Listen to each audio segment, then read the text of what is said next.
Hi everyone, this is Jason. Welcome back to the show. My guest today is Sir John Hargrave. Sir John is an author, comedian, and CEO.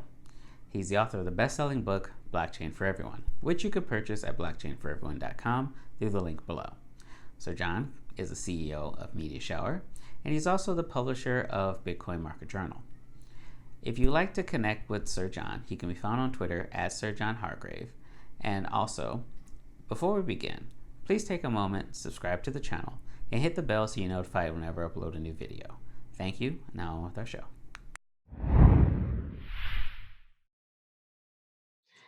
Hi everyone, this is Jason. Welcome to the show. Sir John Hargrave. He's a author and a publisher.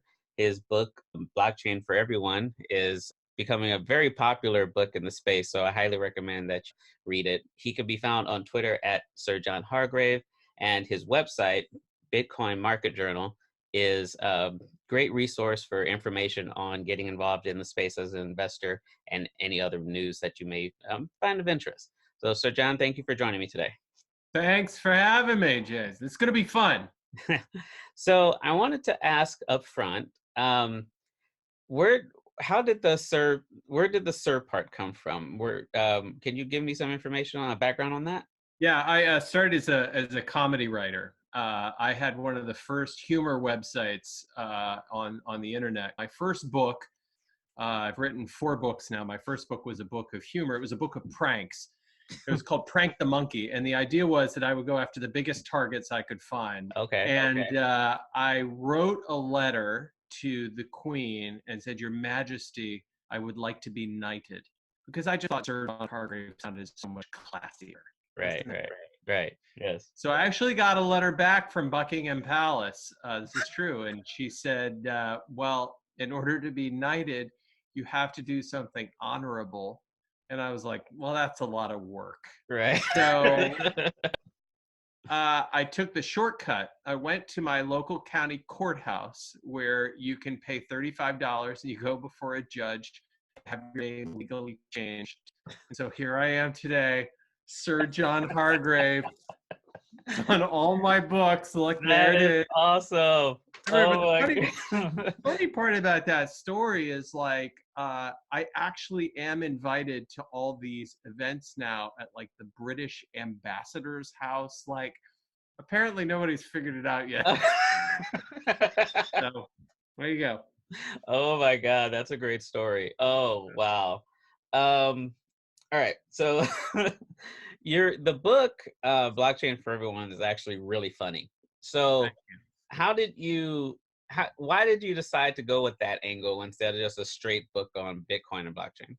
It was a book I wanted to read. I wanted to read a book about blockchain that was interesting and entertaining and that held my attention and it told a story. Because I love this stuff, I'm passionate about it. But when I read most blockchain books, I was falling asleep by the 3rd chapter. And I'm like, we have to make this technology interesting and accessible and fun to read about, because those of us who are in the space are so passionate about it. We have to find a way to get across that passion. And that's why the name of it is Blockchain for Everyone, because the idea is we really literally everybody on the blockchain and make it accessible to everyone. Well, that was one point that actually stuck out to me in the book, because I have the audio book and you did a great job with that, by the way. Oh, thank you. Thank you. When you said blockchain for everyone, it was kind of like drinks on me, right? Sure. So it wasn't so much it was like the way I took it was, everyone can get into this space. It's not reserved for a certain few, and it's just everybody get in here. Yeah. And that's how I took it. And that's actually refreshing, because I think a lot of people are still confused about what gives Bitcoin value, what gives crypto value. Right. The idea of a computer program creating value, right? Yeah. So I wanted to get your I wanted to get your opinion on what you feel gives Bitcoin value. Yeah, well, in the book we talk about this, and this is the question I probably get asked most often: is what gives Bitcoin its value? Really, the only important things are trust and agreement. It's just it's something we trust in, some kind of monetary system we trust in, and something we all agree on. Right. So, prisoners in World War II used cigarettes as money, and modern day prisoners will use like packets of ramen noodles as money. There's an island where they use giant stones as money. You can use anything as money as long as you trust that that money is going to hold its value in some kind. Right. And then we all agree on it. So you can use it as a medium of exchange. Those are the two important things. And Bitcoin has a certain level of trust now, enough to maintain that value of it. And that is essentially what gives it its value. Trust and agreement. It's that simple. Simple, simple. Well, I mean, and for all the naysayers that say talk about gold and gold and Yeah. silver, well, Yeah. at one point in history, someone had to tell someone why this rock was worth value. It's we just take it for granted that gold and silver have value. It's because it always has. But it is arbitrary when you get down to it. Like, they are scarce and difficult and to mine. I think that all of these economic systems or monetary systems are arbitrary. But what's important again is that we trust them, and that we all agree on them, so that we can use them to exchange value. And one of the books that really influenced me was this book called *Sapiens*. We talk about money as being the most successful human invention of all time. He says it's the most successful human invention because we all agree on it. In that sense, that was really eye-opening for me. Like, it's a human invention. It's kind of arbitrary. It's not preordained, Right.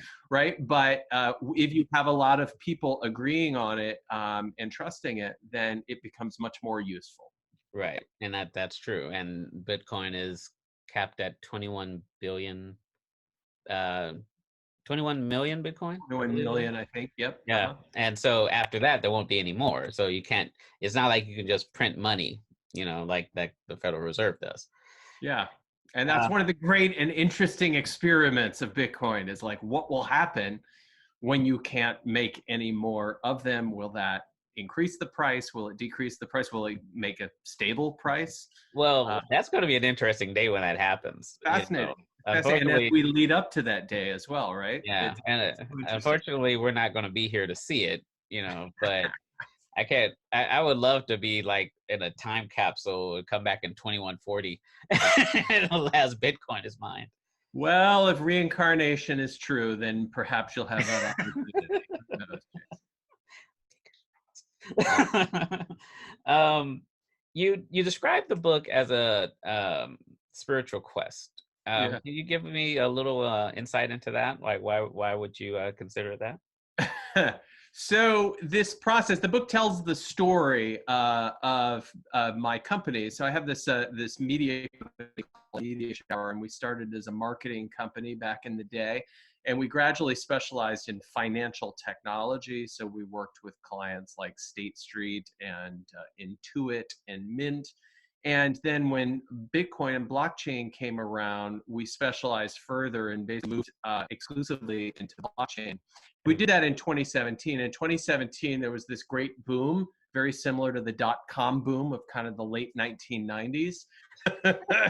We had this, yeah, the bubble popped, and we went into this kind of crypto winter, as folks called it, of 2018. It was very, very difficult.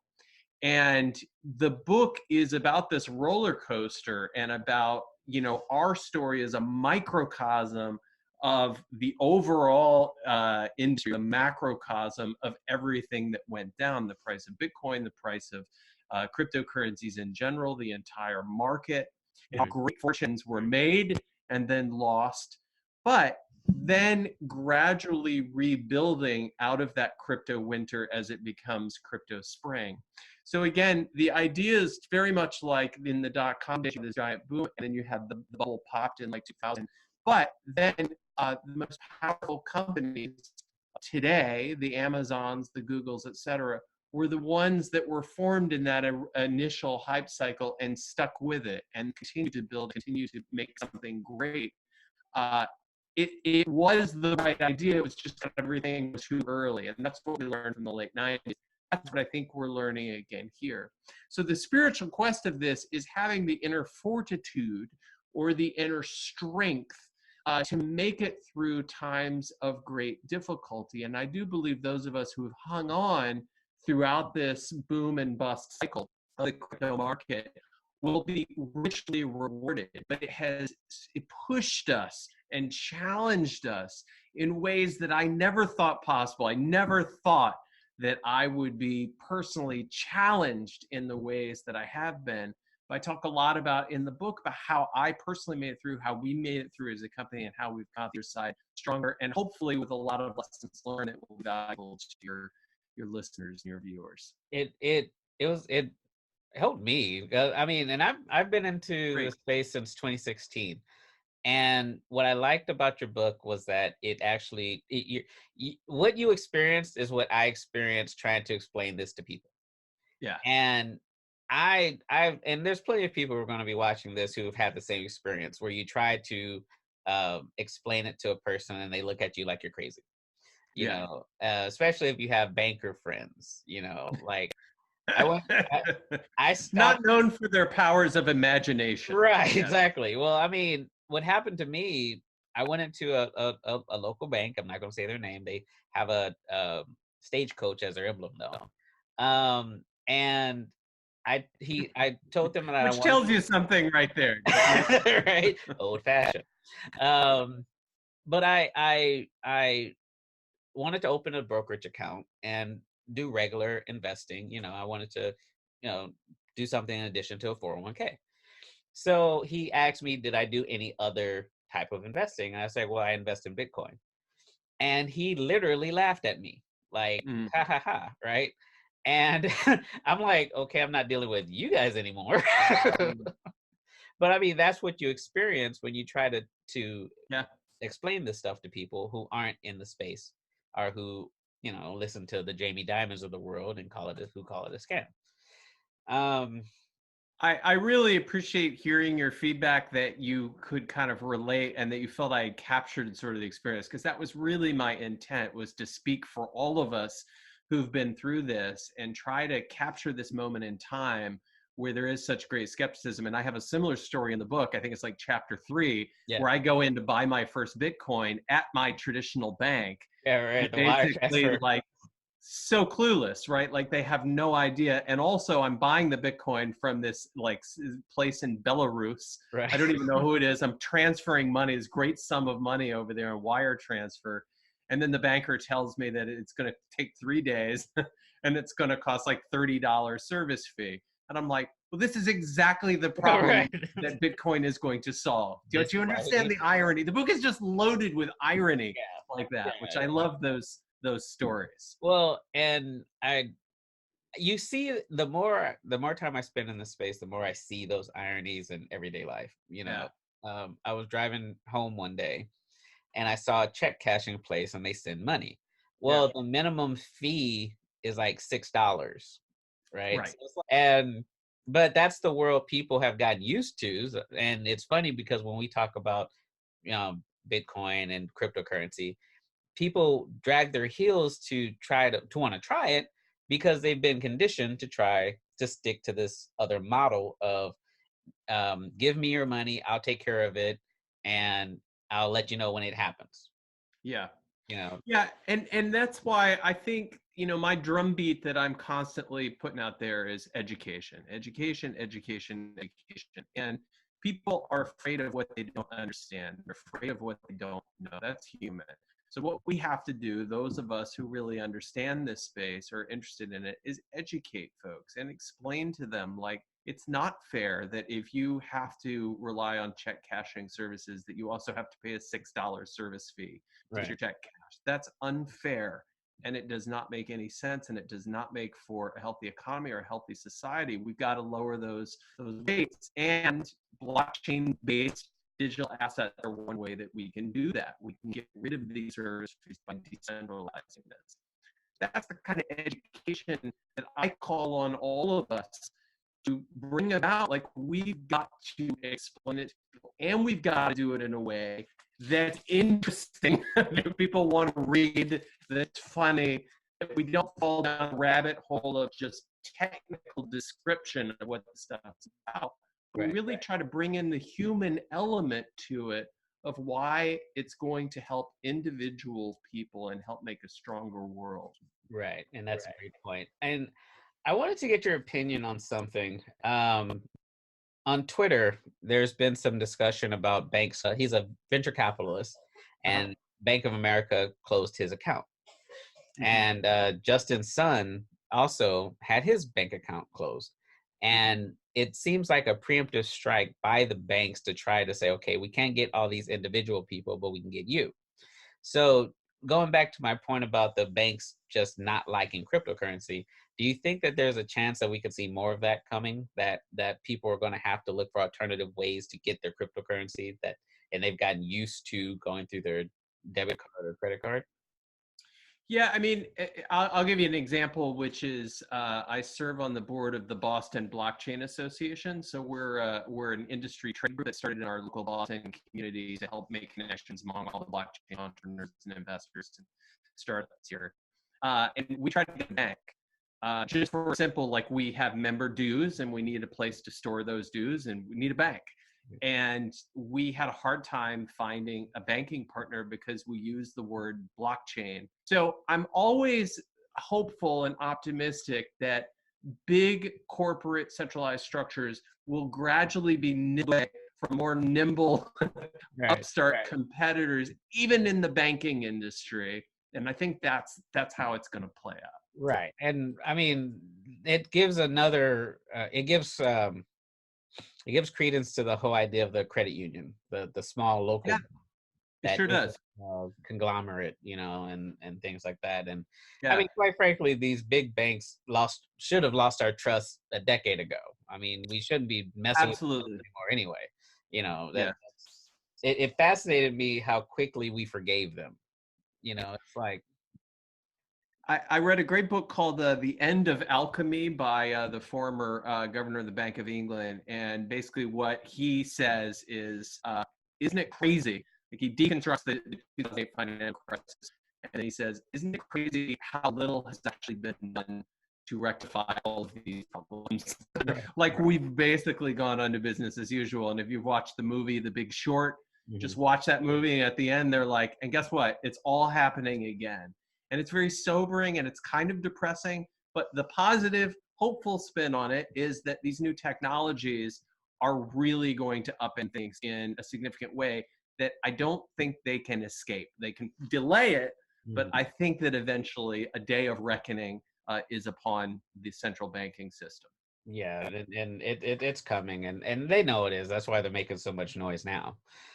I wanted to ask you, in closing, the book Blockchain for Everyone. Are you still doing the if we purchase it from the website that you get $25 in DAI crypto? Is that still going on? Yeah, I'm glad you asked. So the original idea that I had and I pitched this to my publisher, Simon & Schuster. I have worked with a great editor over there. His name is Jeremy Rudy Strauss. And Jeremy, I've been with him for 3 books. He's a New York Times bestselling editor. He's really terrific. And he's very forward thinking. I said, Jeremy, here's the idea. Let's publish this book. It's about blockchain. And let's include a little bit of Bitcoin with every book. And just imagine if the price of Bitcoin goes through the roof, that Bitcoin could be worth more than the cost of the book. And Jeremy, he goes, well, John, this is how he talks. He goes, John, the last time I heard an original idea in the book promotion business was never that original idea. And I said, it's great. So then we started working this out. And it turns out it's really hard to include Bitcoin in actual physical book for a variety of reasons that I won't go into. However, we finally ended up doing it with MakerDAO, which creates this stable coin called DAI. It's the third largest stable coin. It holds its value. It's pegged to the dollar. And Coinbase. And what we did was bundled into the book a QR code And when you buy the special version with the $25 in cryptocurrency through the website, Blockchain for Everyone, you can basically get this QR code, you scan it, you get a Coinbase wallet app with $25 in DAI preloaded. And you can take that DAI, you can use it within the Coinbase wallet, you can cash back out to dollars, whatever. So the book's about $25. You get $25 in the book, so it's essentially free. It's essentially free. And so the crazy thing is, I've been out on this book tour, and we have these giant stacks of books at these tables. Like, I have to get a security guard to look over them because we essentially have like thousands of dollars of real money inside these books. I mean, it's like there's a gift card inside the book. And so the risk of like theft or like people just run off with the books is very great. So we really have to guard these very carefully. But you can get one from blockchainforeveryone.com. Well, I remember the first time we actually met was at World CryptoCon in Las Vegas. Right? And I saw the table. The table was loaded full of books. I was like, how is he protecting this? and sold out, by the way, like gone by the end of the day. So like people see it and they get it that like I'm getting this book for free practically. And plus it's a cool thing because it's never been done. Nobody has ever bundled a cryptocurrency with a physical book. So I think we're going to see a lot more of this in the future. And I'm just so proud we were able to get it done. And we've had great feedback from people, not only who've gotten the offer, but who've read the book like yourself. We've got a perfect 5-star rating on Amazon. It's an Audible bestseller as well. And I'm just so proud of it. Yeah, well, it's a great book. And guys, I really want you to have a look at Blockchain for Everyone. And I'm going to link the website in the description so you can get your copy and your $25 worth of DAI. Come on, makes a book free. Sir John, thank you so much for joining me today. I really appreciate your time and for speaking with me and giving me your insights. Jason, this was fun, right? Yes, it was. Thank you so much. We had a good time. We're going to have to do it again, especially. Yeah, let's do it again. Let's do it again in 5 minutes. Well, I don't know if I can do another 30. I'm getting dirty looks on my side. All right. Maybe 5 months. There you go. All right. Thank you, sir. I appreciate it. Thanks.